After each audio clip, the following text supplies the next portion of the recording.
జిగురు లేకుండా పర్ఫెక్ట్‌గా టేస్ట్‌తో బెండకాయ పులుసు ఎలా చేయాలో 5 నిమిషాల్లో చూపిస్తాను వచ్చేయండి. Hey guys! Welcome back to our channel మన సహనా రుచులు. ముందుగా మనం ఒక పాన్ తీసుకొని ఆయిల్ వేసుకోవాలి 3-4 టేబుల్ స్పూన్స్. ఆ తర్వాత ఆవాలు హాఫ్ టేబుల్ స్పూన్, జీలకర్ర 1 టేబుల్ స్పూన్ వేసుకొని అందులో కరివేపాకు, 2 ఎండుమిర్చి, ఒక పెద్దగా తరిగిన ఉల్లిపాయలు, 3 పచ్చిమిరపకాయలు పెద్దగా తరుక్కొని వేసుకోవాలి. ఆ తర్వాత నేను ఇక్కడ కల్లుప్పు వేస్తున్నాను. మీరు మామూలు ఉప్పు అయినా వేసుకోవచ్చు. నేను 1 టేబుల్ స్పూన్ కల్లుప్పు వేసుకున్నాను. ఇది మంచిగా కలుపుకుంటున్నాను. తర్వాత బెండకాయ ఇలా కట్ చేసి వేసుకోవాలి. చిన్న ముక్కలుగా కాదు, కొంచెం పెద్ద సైజులో కట్ చేసి వేసుకోండి. నేను ఇక్కడ అర కేజీ బెండకాయలు తీసుకున్నాను.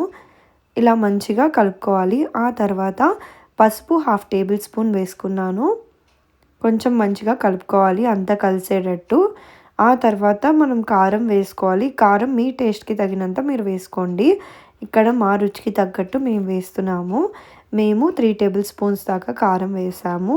స్పైసీగా తినేవాళ్ళు మీ టేస్ట్‌కి తగినంత వేసుకోండి. ఇది కూడా మంచిగా కలిసేలా కలుపుకోవాలి. తర్వాత కొంచెం చింతపండు తీసుకొని దానిలో వాటర్ మనం పిండి తీసుకోవాలి. అది మనం ఇప్పుడు ఈ కూరలో వేసుకోవాలి.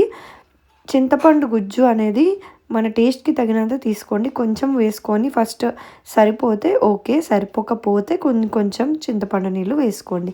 తర్వాత కొంచెంసేపు మూత పెట్టి తీసిన తర్వాత ఇలా అయితే ఉంటుంది కర్రీ. లాస్ట్‌లో మనం కొత్తిమీర చల్లేసుకుంటే అంతే. సింపుల్‌గా బెండకాయ పులుసు రెడీ అయిపోయింది. నచ్చిందా? అయితే సబ్స్క్రైబ్ చేసుకోండి. నెక్స్ట్ ఏ వీడియో కావాలో కింద కామెంట్ సెక్షన్‌లో చెప్పండి.